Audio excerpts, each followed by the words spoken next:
یہی نہیں کہ تم مشرق و مغرب کو قبلہ سمجھ کر ان کی طرف منہ کر لو، بلکہ نیکی یہ ہے کہ لوگ اللہ پر اور روز آخر پر اور فرشتوں پر اور اللہ کی کتاب پر اور پیغمبروں پر ایمان لائیں، اور مال باوجود عزیز رکھنے کے رشتہ داروں اور یتیموں اور محتاجوں اور مسافروں اور مانگنے والوں کو دیں، اور گردنوں کے چھڑانے میں خرچ کریں، اور نماز پڑھیں اور زکوٰۃ دیں، اور جب عہد کر لیں تو اس کو پورا کریں، اور سختی اور تکلیف میں اور جنگ کے وقت ثابت قدم رہیں۔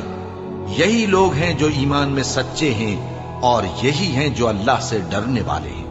مومنوں، تم کو مقتولوں کے بارے میں قصاص یعنی خون کے بدلے خون کا حکم دیا جاتا ہے، اس طرح پر کہ آزاد کے بدلے آزاد مارا جائے، اور غلام کے بدلے غلام، اور عورت کے بدلے عورت۔ اور اگر قاتل کو اس کے مقتول بھائی کے قصاص میں سے کچھ معاف کر دیا جائے تو وارث مقتول کو پسندیدہ طریق سے قرارداد کی پیروی یعنی مطالبہ خون بہا کرنا اور قاتل کو خوشخوئی کے ساتھ ادا کرنا چاہیے۔ یہ تمہارے پروردگار کی طرف سے تمہارے لیے آسانی اور مہربانی ہے۔ اب جو اس کے بعد زیادتی کرے اس کے لیے دکھ کا عذاب ہے۔ اور اے اہل عقل، حکم قصاص میں تمہاری زندگانی ہے کہ تم قتل و خونریزی سے بچو۔ تم پر فرض کیا جاتا ہے کہ جب تم میں سے کسی کو موت کا وقت آ جائے تو اگر وہ کچھ مال چھوڑ جانے والا ہو تو ماں باپ اور رشتہ داروں کے لیے دستور کے مطابق وصیت کر جائے۔ اللہ سے ڈرنے والوں پر یہ ایک حق ہے۔ پھر جو شخص وصیت کو سننے کے بعد اس کو بدل ڈالے تو اس کے بدلنے کا گناہ انہی لوگوں پر ہے جو اس کو بدلے، اور بے شک اللہ سنتا جانتا ہے۔ اب اگر کسی کو وصیت کرنے والے کی طرف سے کسی وارث کی طرفداری یا حق تلفی کا اندیشہ ہو تو اگر وہ وصیت کو بدل کر وارثوں میں صلح کرا دے تو اس پر کچھ گناہ نہیں، بے شک اللہ بخشنے والا ہے، رحم والا ہے۔ مومنوں، تم پر روزے فرض کیے گئے ہیں جس طرح تم سے پہلے لوگوں پر فرض کیے گئے تھے تاکہ تم پرہیزگار بنو۔ روزوں کے دن گنتی کے چند روز ہیں، تو جو شخص تم میں سے بیمار ہو یا سفر میں ہو تو دوسرے دنوں میں روزوں کا شمار پورا کر لے۔ اور جو لوگ روزہ رکھنے کی طاقت رکھیں لیکن رکھیں نہیں، وہ روزے کے بدلے محتاج کو کھانا کھلا دیں۔ اور جو کوئی اپنی مرضی سے زیادہ نیکی کرے تو اس کے حق میں زیادہ اچھا ہے، اور اگر سمجھو تو روزہ رکھنا ہی تمہارے حق میں بہتر ہے۔ روزوں کا مہینہ رمضان کا مہینہ ہے جس میں قرآن اول نازل ہوا، جو لوگوں کا رہنما ہے اور جس میں ہدایت کی کھلی نشانیاں ہیں اور جو حق و باطل کو الگ الگ کرنے والا ہے۔ تو جو کوئی تم میں سے اس مہینے میں موجود ہو چاہیے کہ پورے مہینے کے روزے رکھے، اور جو بیمار ہو یا سفر میں ہو تو دوسرے دنوں میں روزے رکھ کر ان کا شمار پورا کر لے۔ اللہ تمہارے حق میں آسانی چاہتا ہے اور سختی نہیں چاہتا، اور یہ آسانی کا حکم اس لیے دیا گیا ہے کہ تم روزوں کا شمار پورا کر لو، اور اس احسان کے بدلے کہ اللہ نے تم کو ہدایت بخشی ہے تم اس کو بزرگی سے یاد کرو اور اس کا شکر کرو۔ اور اے پیغمبر، جب تم سے میرے بندے میرے بارے میں دریافت کریں تو انہیں معلوم ہو کہ میں تو تمہارے پاس ہی ہوں۔ جب کوئی پکارنے والا مجھے پکارتا ہے تو میں اس کی دعا قبول کرتا ہوں۔ تو ان کو چاہیے کہ میرے حکموں کو مانیں اور مجھ پر ایمان رکھیں تاکہ نیک رستہ پائیں۔ روزوں کی راتوں میں تمہارے لیے اپنی عورتوں کے پاس جانا جائز کر دیا گیا ہے، وہ تمہاری پوشاک ہیں اور تم ان کی پوشاک ہو۔ اللہ کو معلوم ہے کہ تم ان کے پاس جانے سے اپنے حق میں خیانت کرتے تھے، سو اس نے تم پر مہربانی کی اور تمہاری حرکات سے درگزر فرمائی، تو اب تم کو اختیار ہے کہ ان سے مباشرت کرو۔ اور اللہ نے جو چیز تمہارے لیے لکھ رکھی ہے یعنی اولاد، اس کو اللہ سے طلب کرو اور کھاؤ اور پیو یہاں تک کہ صبح کی سفید دھاری رات کی سیاہ دھاری سے الگ نظر آنے لگے، پھر روزہ رکھ کر رات تک پورا کرو۔ اور جب تم مسجدوں میں اعتکاف بیٹھتے ہو تو ان سے مباشرت نہ کرو، یہ اللہ کی حدیں ہیں، ان کے پاس نہ جانا۔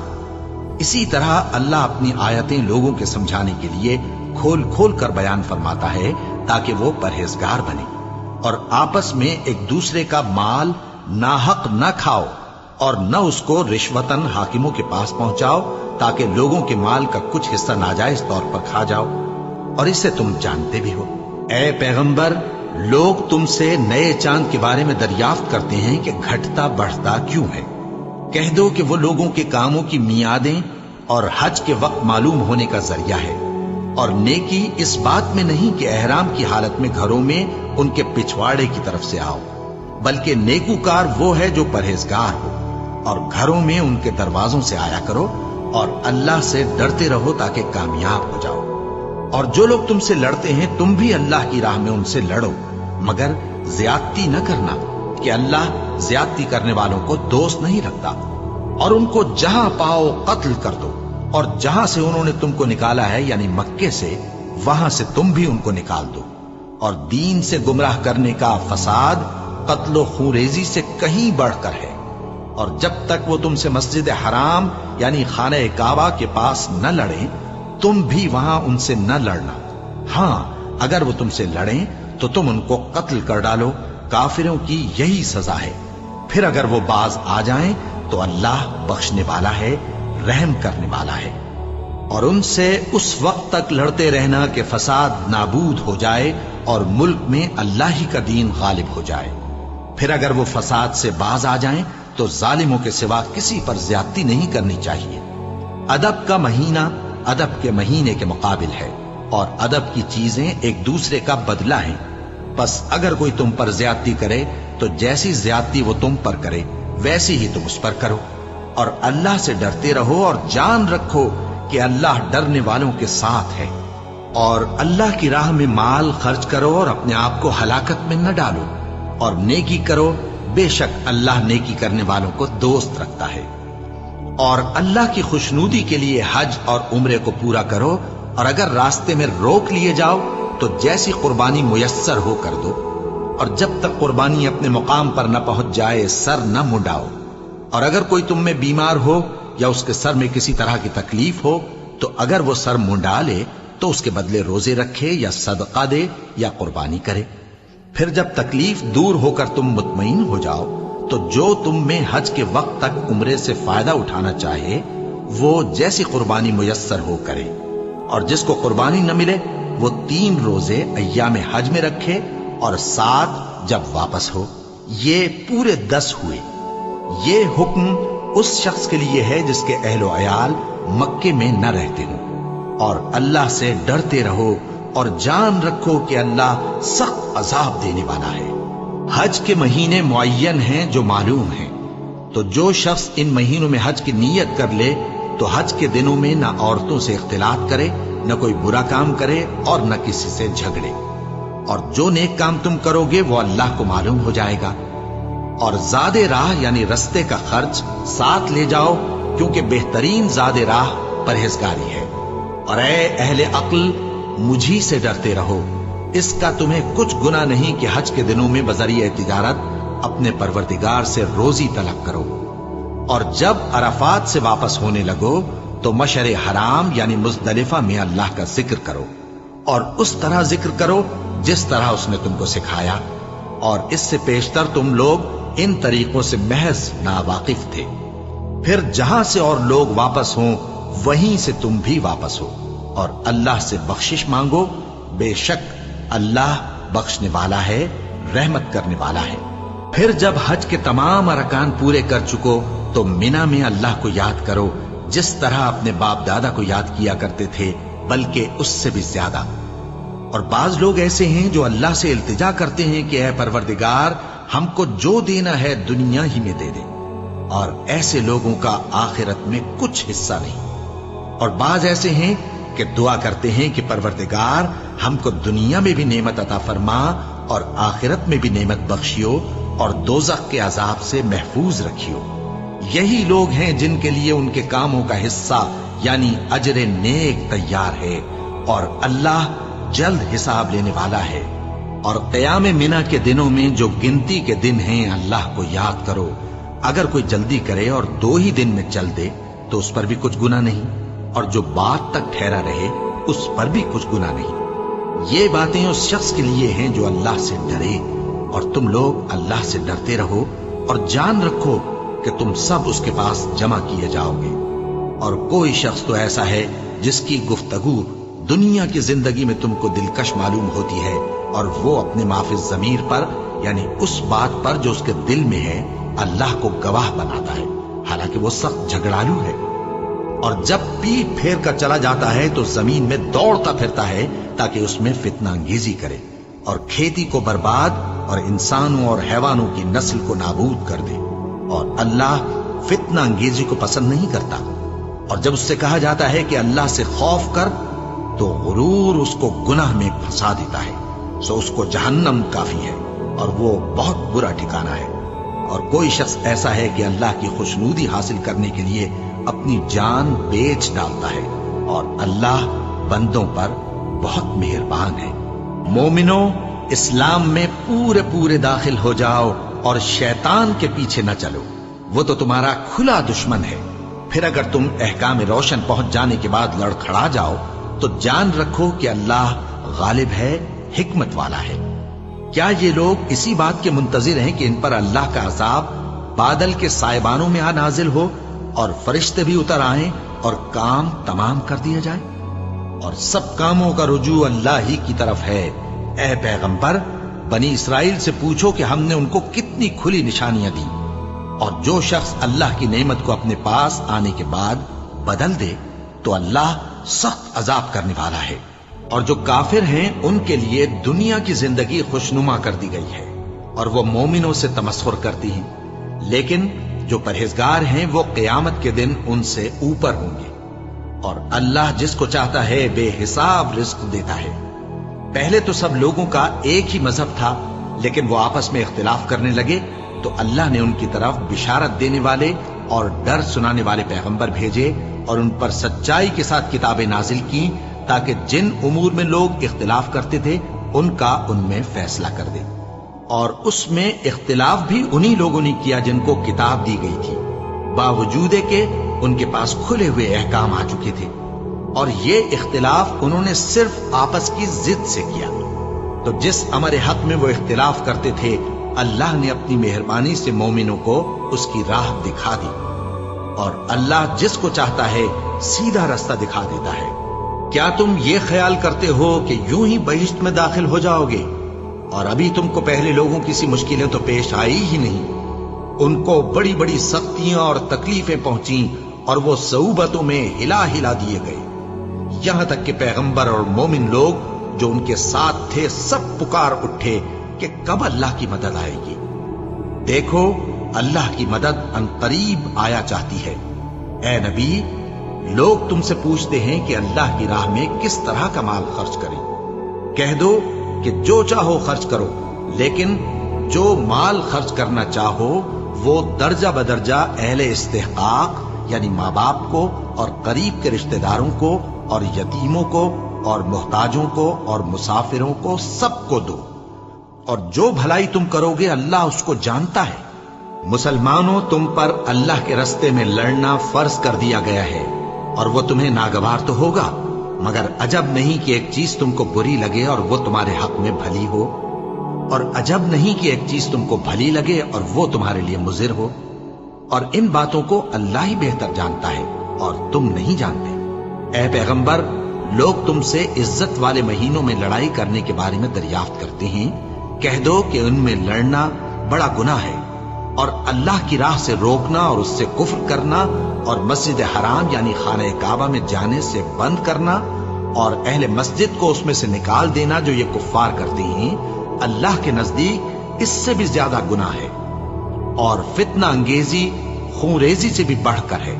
اور یہ لوگ ہمیشہ تم سے لڑتے رہیں گے، یہاں تک کہ اگر مقدور رکھیں تو تم کو تمہارے دین سے پھیر دیں، اور جو کوئی تم میں سے اپنے دین سے پھر کر کافر ہو جائے گا اور کافر ہی مرے گا تو ایسے لوگوں کے اعمال دنیا اور آخرت دونوں میں برباد ہو جائیں گے، اور یہی لوگ دوزخ میں جانے والے ہیں جس میں ہمیشہ رہیں گے۔ جو لوگ ایمان لائے اور اللہ کے لیے وطن چھوڑ گئے اور کفار سے جنگ کرتے رہے وہی اللہ کی رحمت کے امیدوار ہیں، اور اللہ بخشنے والا ہے، رحمت کرنے والا ہے۔ اے پیغمبر، لوگ تم سے شراب اور جوئے کا حکم دریافت کرتے ہیں، کہہ دو کہ ان میں گناہ بڑے ہیں اور لوگوں کے لیے کچھ فائدے بھی ہیں، مگر ان کے گناہ فائدوں سے کہیں زیادہ ہیں۔ اور یہ بھی تم سے پوچھتے ہیں کہ اللہ کی راہ میں کون سا مال خرچ کریں۔